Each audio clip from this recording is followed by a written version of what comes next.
This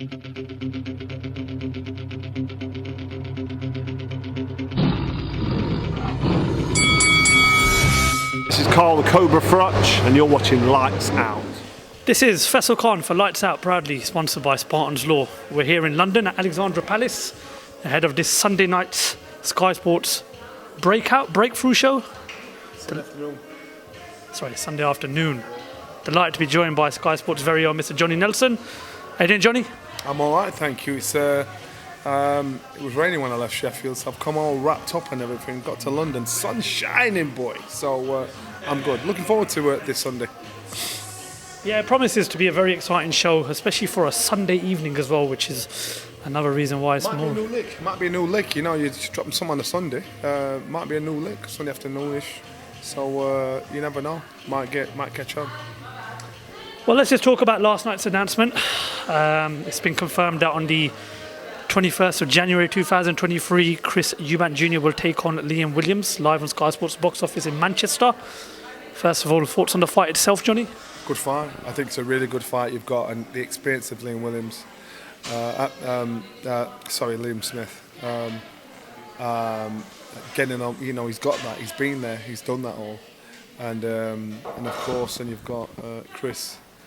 Chris he's got the engine, he's got the pace, he's got that edge about him. I think it's a good fight. It is a good fight. You've got, I think Liam's got the knowledge, the experience in his locker, but it's just a case of his timing right. But it's a good match. I mean, you've got Chris Eubank Jr. who's trying to create a path to the world title, and then you've got Liam Smith who's trying to win a world title again. Johnny, is it fair to say that this fight really is make or break for the winner? Maybe for Liam, because he's been there already, and so therefore if he can't get past another domestic rival, then it's a bit of a reality check for him to say I'm at world level. There are some good domestic fights for him to have, so maybe that's a big maybe. For Chris, the same question is posed to him, or will he look for another direction to try and get an opportunity or for a world title? So I think it probably is more important to Liam to get the win than they both want the win, but it's more important, less detrimental for Liam. It's been over a month now since the whole fiasco with Conor Benn. Would you say that after what happened with Conor Benn, this was possibly the best fight out there for Chris Eubank Jr.? Would you have liked to see him go down perhaps another route? Well, again, he wants to try and get a crack at a world title. That's what he's chasing. That's what he's after. That's what his desire is. And so, if he gets a win over Liam, that gives him a bit of another stamp to say, you know what, it's a good win there. You've done really well there. So, you know, it's a realistic pathway, you know, to look at people to look and say, you know what, let's get this kid in. He's been in there with a former champ. So again, on our show, it's a good fight. He's a good fight. Gets people's attention. Well, it's definitely a fight that we're really excited to see, especially with it being up in Manchester, just around the corner from Liverpool, where Liam is originally from. Johnny, who do you have as the favourite going into this fight, and why?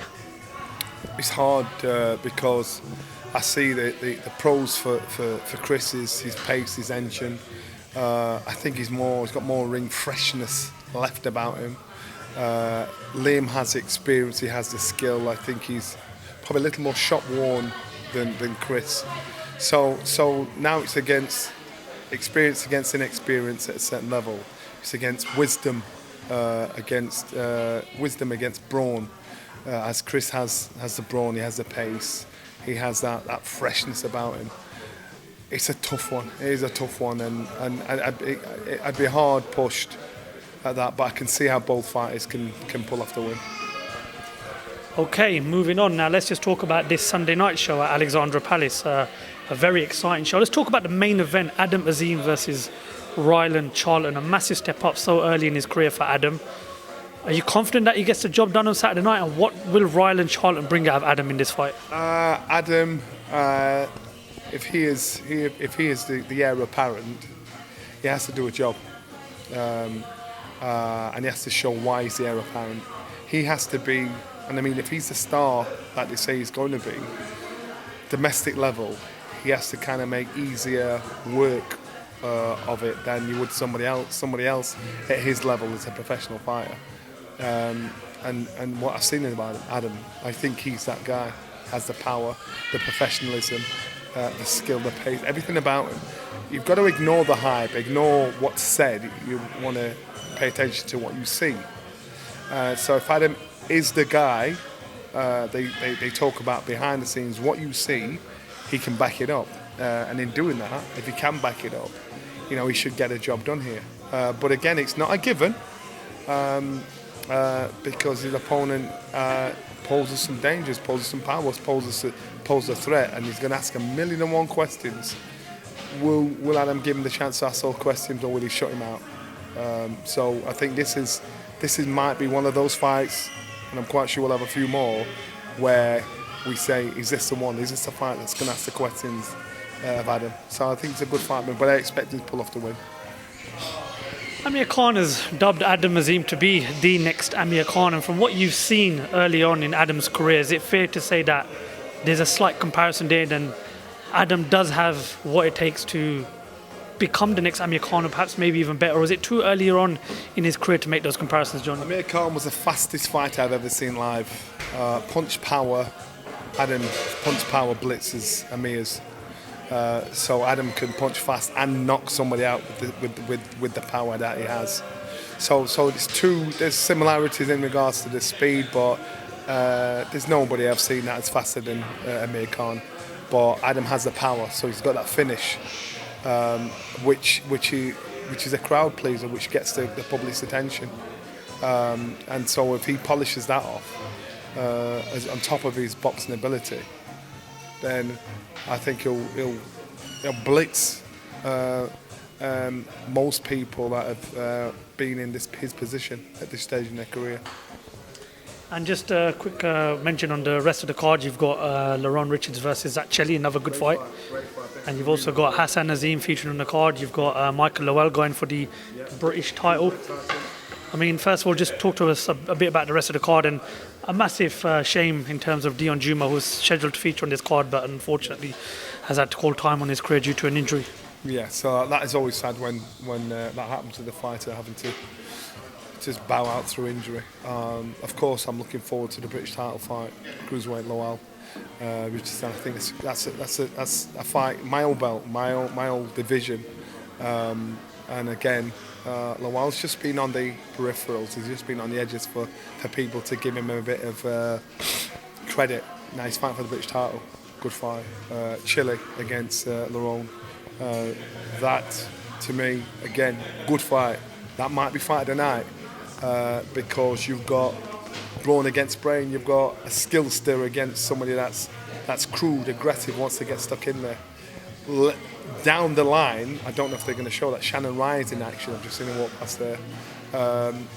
Potentially good little fighter you have in Shannon. And but you know what? It's a good bill. It's a good bill for a Sunday. It's a wicked bill. Before I let you crack on with your pizza, which looks absolutely banging, I've got to ask you. It looks plain and simple. Cheese, tomatoes.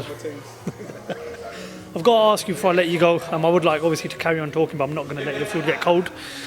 What have you made of the progression Sky Sports have made this year? Seeing as we are coming towards the end of the year, I believe there is one more show in Bournemouth before the year closes. But we've got a great way to start 2023 with Liam Smith versus Chris Eubank Jr. What's your thoughts on the progression Sky Sports and Boxer have made in this year? I think Sky Sports and Boxer have stood the test of time. Boxer has stood strong in the harsh winds of the other rivals, the other promoters, and they've just put on their shows. And we've had some good shows. And you learn by experience, so it can only go from strength to strength. And put the shows on that the public want to see. Put the fights on that the public want to see. Boxers have shown they work with anybody and everybody, which is a refreshing change from promoters not wanting to mix it up and keeping all the best toys to themselves. So right attitude, it's a refreshing attitude. Sky obviously have been in boxing forever and a day. They're the ones that have been there the strongest and the longest. So I think it's a good union, and I can only see him getting better. Final one before I let you go. Next week, Fury Chisora 3. What's your prediction? I predict Tyson Fury gets the win over Derek Chisora. Derek Chisora has trained really hard for this fight, and the reason why I go for that prediction, and you can't blame even Chisora's fans for going for that prediction, because we've seen it happen twice before. What's changed? That's the difference. What's changed? So Tyson Fury has proved he's the best out of the lot, and so it's down to Derek to prove otherwise. You know, he's lost comprehensively twice to Tyson Fury. So unless Tyson Fury underestimates Derek Chisora and thinks it's a done deal, then I'd expect to see 3-0. All right, Johnny Nelson, thank you very much for your time. Pleasure as always, and we'll let you crack on with your pizza. Looking at my food, man. Stop looking at my food. You're lucky it's still there because it looks banging. Nice one, thank you. Top man, thank you for talking to like that.